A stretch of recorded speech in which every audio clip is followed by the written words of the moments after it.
What's up, family? It is your man CRB Jr. here at Big Boss Filmworks at Patreon. Hope all is well out there.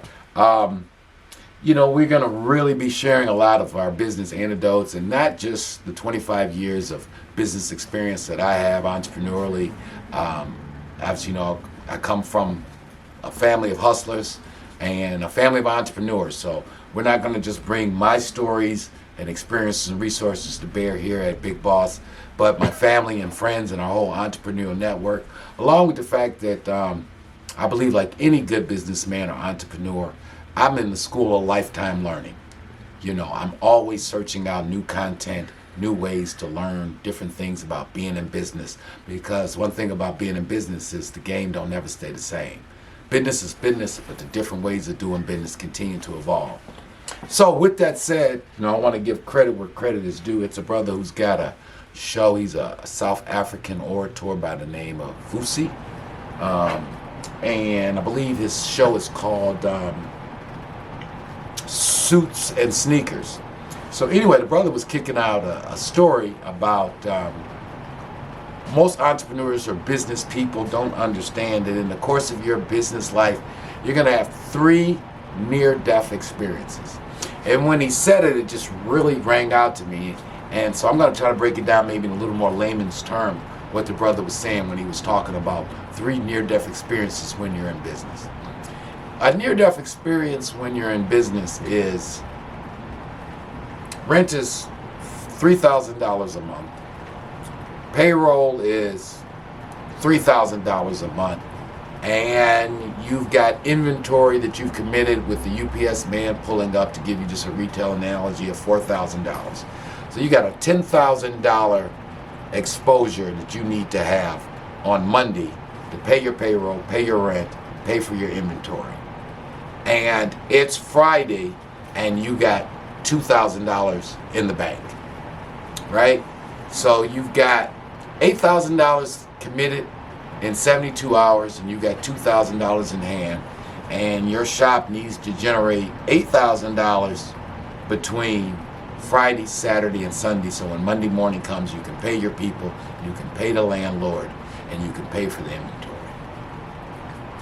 Those kind of cash crunch situations are going to occur, because what most people don't know is that most businesses, it takes a year to 18 months to become cash flow positive.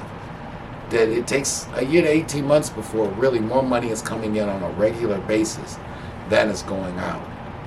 And if you don't come from entrepreneurial backgrounds, you've been around a lot of business people, the first time that cash crunch comes, you might freak out. You might think you got a bad idea. You might think your business plans are, and it's not. It's actually just the nature of business, that it takes a minute before businesses can generate positive cash flow on a regular basis. So what happens is, unfortunately, a lot of times, and particularly, to be honest, in the African American community, because of lack of business advisors and business background, or people to let them know, don't freak out the first time you have one of these cash flow crunches.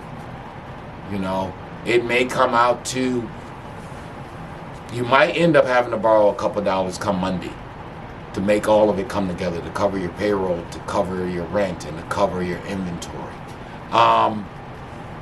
Real as it gets. May work out that when the UPS man comes on Monday with that $4,000 COD that you need to pay in full, but you've got enough money for your rent and you got enough money for payroll, but you don't have enough money for the inventory, you may have to tell the UPS man, hey, put that on will call at UPS. It'll stay on will call for 5 days, and that'll give you another 5 days to get the inventory. This is just the nature of business. So I'm going to give you 3 different near-death experiences to really bring it home to you that I've had in my entrepreneurial journey. So the first one was, I started off my independent business ownership in Harlem, New York, 1993, July 15th, 1993, I opened a store called African Nights Incorporated on 260 West 125th Street, New York, New York, right in the heart of Harlem, right across the street from the Apollo. I had had a lot of success dealing with a line of apparel known as Joe Boxer with two of my mentors. Shout out to Avi and Moshe Toledo. They're big-time fashion guys down on the Upper West Side of Manhattan. So they had plugged me up with these people at Joe Boxer, right? Joe Boxer had the really cool, artful boxer shorts and t-shirts to match, and the timing was right.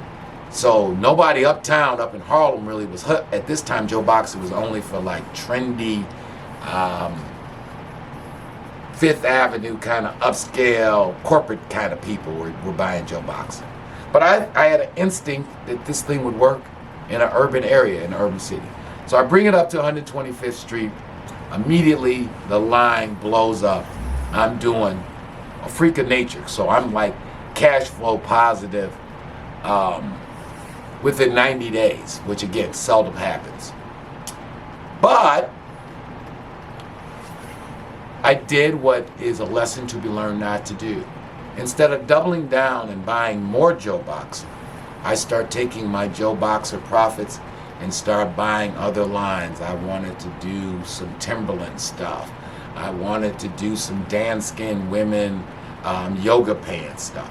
And I ended up draining all of this monies that I was making from Joe Boxer, again, lesson to be learned, chasing other things as opposed to just doubling down on what was making me some money.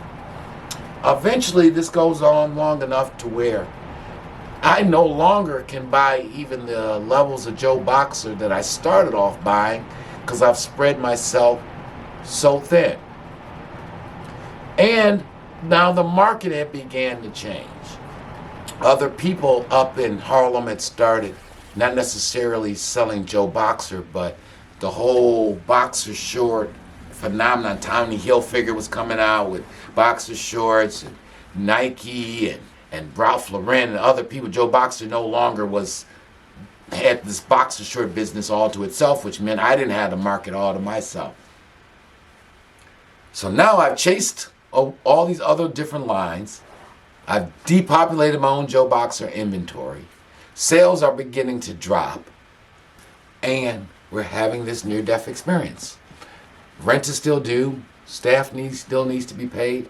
I got used to paying myself a very handsome salary from my own business.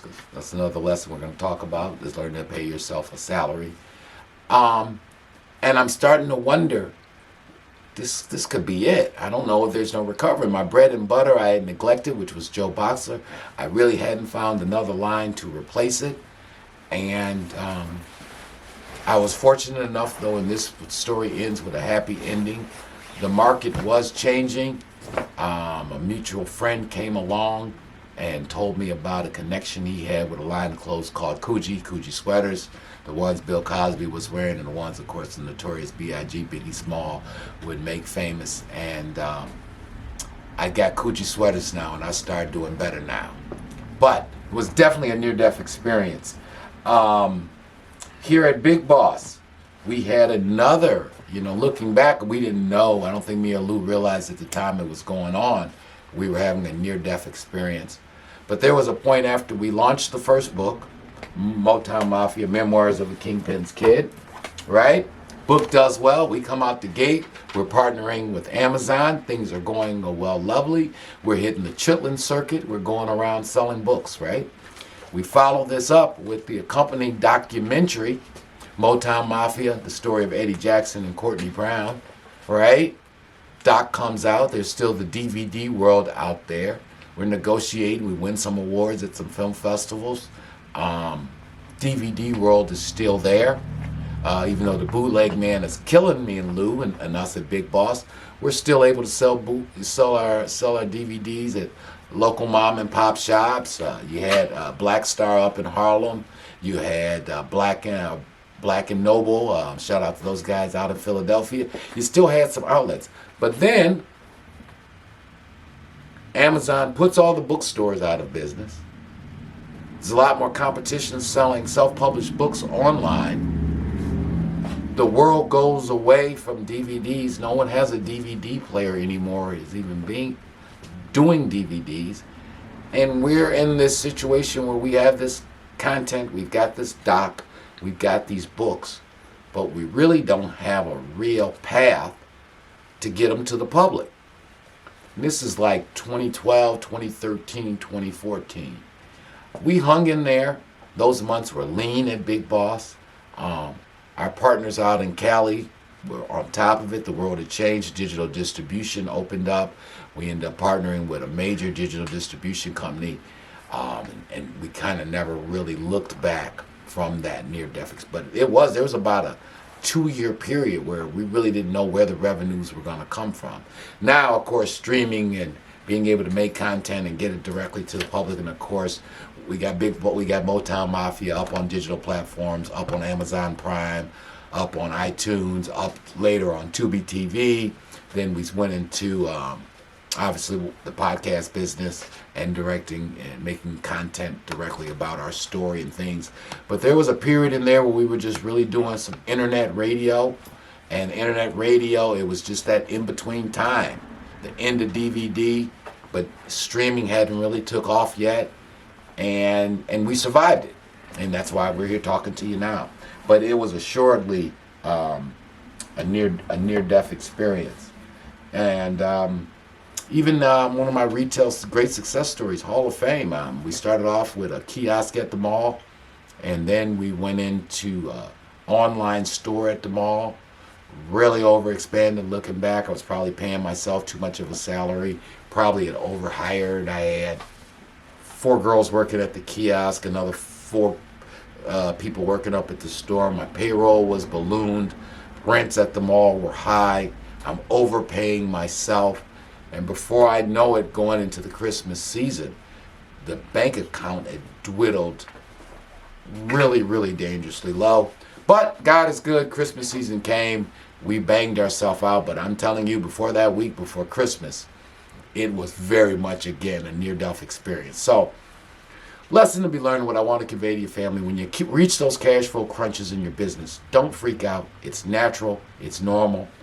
Just take a deep breath. Make a plan, work the plan, and 9 out of 10 times you'll be able to survive it. But that's going to happen. When you're in business, be prepared for a near-death experience. But no, it's not fatal. So hopefully you guys got something out of this show. It's your man again, Courtney Brown Jr. Really happy to be here at Patreon, spitting some game to you. Check out, we got more great business anecdotes, more great business interviews coming. So holla at you, man. Peace.